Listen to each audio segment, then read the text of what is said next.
Olá, galerinha do nono ano, conteúdo de proclamação da República. Aviso que essa videoaula de hoje ela é um conteúdo introdutório para o capítulo 5, ok? Do livro de História nono ano. Tranquilo? Então, proclamação da República, ela aconteceu na data do dia 15 de novembro de 1889. Foi proclamada pelo então militar, o Marechal Deodoro da Fonseca. E como é que isso se deu, né? Devemos pensar. Primeiro, vamos pensar os fatores, o que contribuiu para que acontecesse a chamada Proclamação da República.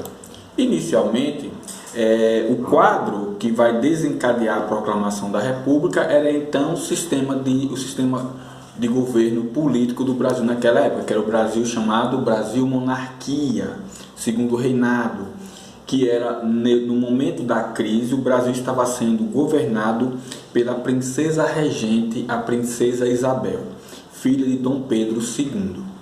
Então, quais foram os fatores que desencadearam essa proclamação da República?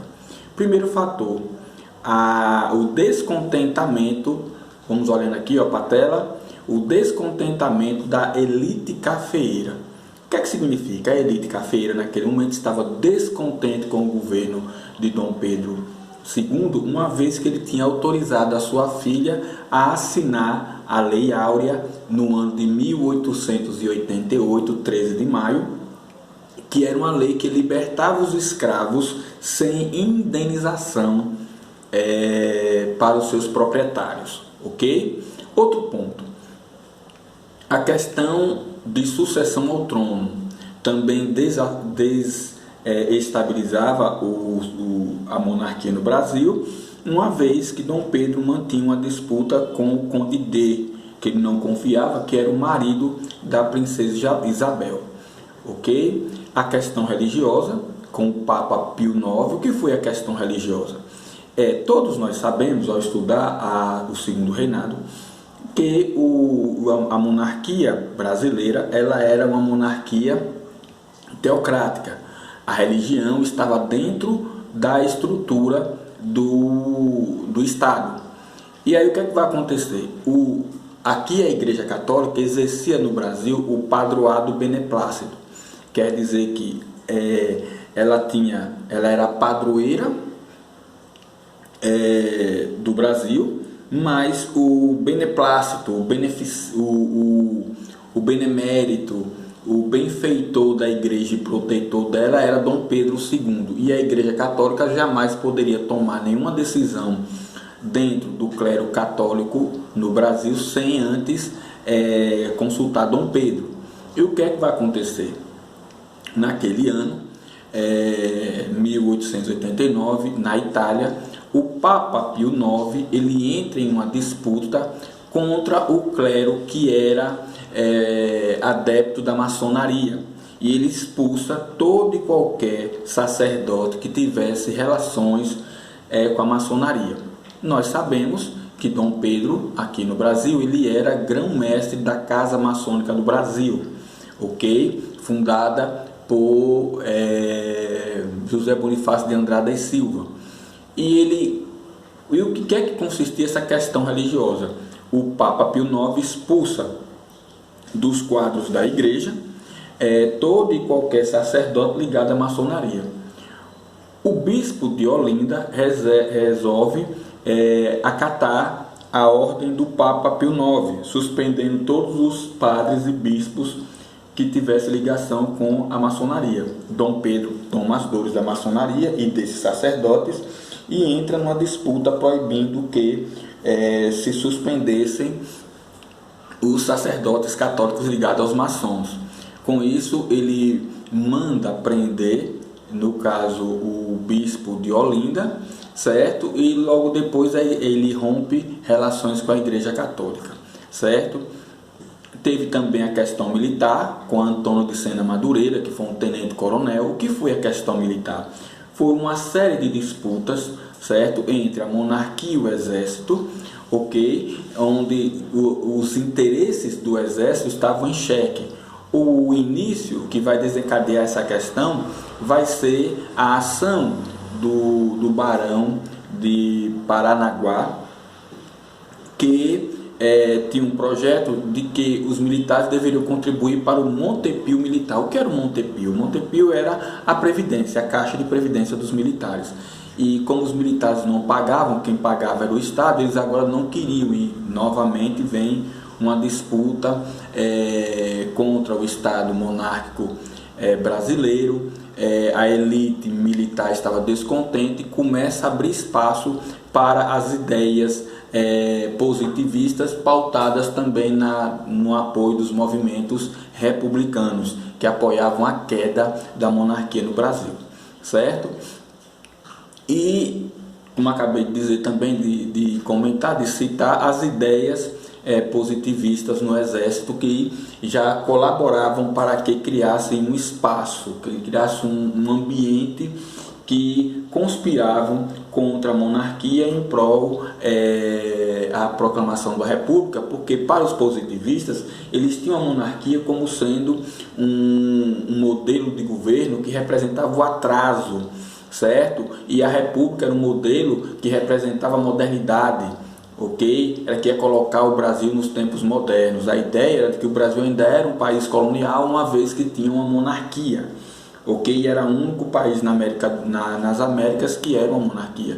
Então os positivistas representavam a monarquia brasileira como se fosse algo antigo, antiquado, atrasado. Era o que eles ligavam, o que eles associavam o modelo monárquico brasileiro. E a República, para os positivistas, era o símbolo da modernidade, ok? E aí a gente vai para as consequências. Quais foram as consequências? Primeira consequência, a proclamação da República teve como consequência, foi um evento que não teve participação civil. O que é que quer dizer isso? Não tiveram participação do povo, não foi algo, não teve mobilização popular. Uma outra consequência é a separação da igreja do Estado. Agora o Estado é laico, a igreja, com a proclamação da República, ela é retirada dos quadros do Estado, ela já não mais pertence à estrutura administrativa do Estado. Então há a separação da igreja e do Estado, tornando o Estado brasileiro republicano laico. O Estado ele tem o poder político centralizado nas mãos do presidente. A criação de documentação civil, de um código civil, quer dizer certidão de nascimento, certidão de casamento, certidão de óbito, toda a documentação civil. E mais na frente a consequência vai ser a convocação para uma Assembleia Nacional Constituinte, que deverá conceder ao Brasil republicano uma nova Constituição, ok? E aí nós temos, após a proclamação da República pelo Marechal Deodoro da Fonseca, ele inaugura em 1889 e vai ficar no poder até 1891, ele inaugura o período do governo provisório, que é com o Marechal Deodoro da Fonseca. Com o Marechal Deodoro da Fonseca, você vai ter, no período provisório, a extinção do Conselho de Estado, a convocação da Assembleia Constituinte, expulsão da família real no Brasil, a naturalização de todo e qualquer estrangeiro que tivesse o desejo de se naturalizar brasileiro, ok? E uma política econômica que vai receber o nome de encilhamento, que tinha como base a tentativa de acelerar o processo de modernização do Brasil, ok? Isso aí acontece no governo provisório do Marechal Deodoro da Fonseca. Mas quando é em 1891 que põe-se fim ao governo provisório, com a nova Constituição, o Marechal Deodoro da Fonseca ele se torna o primeiro presidente do Brasil, eleito indiretamente, ok? Então, na segunda fase do governo dele, que é o governo republicano e constitucional do Marechal Deodoro da Fonseca, você vai ter o seu governo vai ser pautado no centralismo, ele vai se mostrar muito centralizador, sem querer que os outros poderes, no caso o legislativo e o judiciário, tivessem participação. Então ele vai ter marcas de uma tentativa de uma ditadura, né? Já que ele era centralizador. Vai haver também no Estado brasileiro a intervenção militar através da Marinha. Cria-se também, devido a ele não estar satisfeito com a elaboração da nova Constituição, ele vai, por não aceitar as negativas do grupo de deputados e senadores que votavam contra as suas propostas, ele, no caso, fecha a Assembleia Nacional Constituinte, né, a Câmara de Deputados do Congresso, e logo depois declara o estado de sítio. Ele, ao fechar e suspender as eleições, fechar a Assembleia, suspender as eleições, o Marechal Deodoro da Fonseca declara estado de guerra, né, o estado de sítio. E, sendo movido, vitimado pelas pressões dos seus opositores, ele renuncia. Quem vai assumir é o seu vice, Floriano Peixoto, conhecido como o Marechal de Ferro. Ok? E durante esse processo do governo do Marechal Deodoro da Fonseca e do Marechal Floriano Peixoto, recebe o nome de República das Espadas. Na República das Espadas recebe esse nome porque foi utilizado para identificar o período em que o Brasil foi governado por dois militares, o período de 1889 a 1894. Ok? E durante esse período você vai ter no Marechal Floriano Peixoto, que assume em 1891, após a renúncia do Deodoro da Fonseca. Ele vai exercer uma política centralizadora, mas com um apoio popular contra os setores a favores da monarquia. Como é que ele adquire esse apoio popular? Muito simples. Ele, na cidade do Rio de Janeiro, ele vai baixar um decreto diminuindo o preço dos aluguéis pela metade. E isso era uma medida popular, uma medida que chamava a atenção do povo, e que aí ele adquire vasta popularidade junto à população da cidade do Rio. Logo depois ele realiza reformas favoráveis à elite liberal republicana. As suas leis tinham como objetivo a satisfação dos interesses da elite local, e enfrentou duas revoltas, né? A revolta da Armada e enfrentou a revolta federalista no Rio Grande do Sul. Beleza? Que a gente vai estudar essas revoltas à parte. Ok? E logo depois, pondo fim à República das Espadas, vem o primeiro governo oligárquico, né? Que é o primeiro governo civil na República do Brasil, que é o governo de Campos Salles, em 1898. O governo de Campos Salles é marcado pela política dos governadores, que era um pacto entre o presidente da República e os coronéis, que eram a base política da República Oligárquica, que é aquela ideia de dizer o seguinte, que os governadores apoiariam todo e qualquer candidato a presidente que não se intervisse nas querelas políticas dos estados. Esse pacto estava dentro da chamada política do café com leite, quer dizer, os governadores apoiariam todo e qualquer candidato da aliança do café com leite, desde que eles não se intrometessem nas questões políticas locais. Ok? A política do café com leite, que foi um pacto político entre a oligarquia nacional e que estava centrado nas duas maiores potências econômicas do Brasil naquela época, era São Paulo e Minas Gerais, ambos grandes produtores de café. E Minas Gerais tinha também uma grande produção de leite, mas se Minas Gerais produzia leite e São Paulo era o número 1 na produção de café, Minas Gerais era o número 2, então bem que poderia ser política do café com café, né?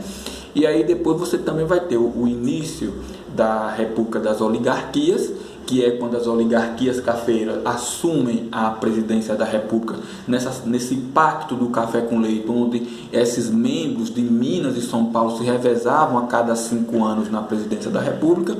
E logo depois a chamada política, não é nem política dos governadores que deveria estar escrito ali, sim o chamado Acordo de Taubaté, que era o compromisso do governo federal de comprar todo e qualquer excedente de café dos produtores nacionais de cada ano. Comprava com dinheiro público na esperança de que esse café ele aumentasse de preço de um ano para o outro, mas isso nunca acontecia. E aí, o resultado desse acordo de Taubaté, né, ele provocava o quê? O esvaziamento das reservas financeiras dos cofres públicos, certo? Consequentemente, o enriquecimento dessas elites e o empobrecimento da população, ok? E que provocava também o aumento dos impostos, porque ano a ano as reservas do governo federal eram investidas na compra do excedente do café, deixando de investir nas áreas necessárias para o cuidado e o desenvolvimento do povo, da nação brasileira. Ok? Aí, galera, está a nossa primeira aula introdutória para o capítulo 5, Proclamação da República. E digo que é introdutória porque nós vamos estudar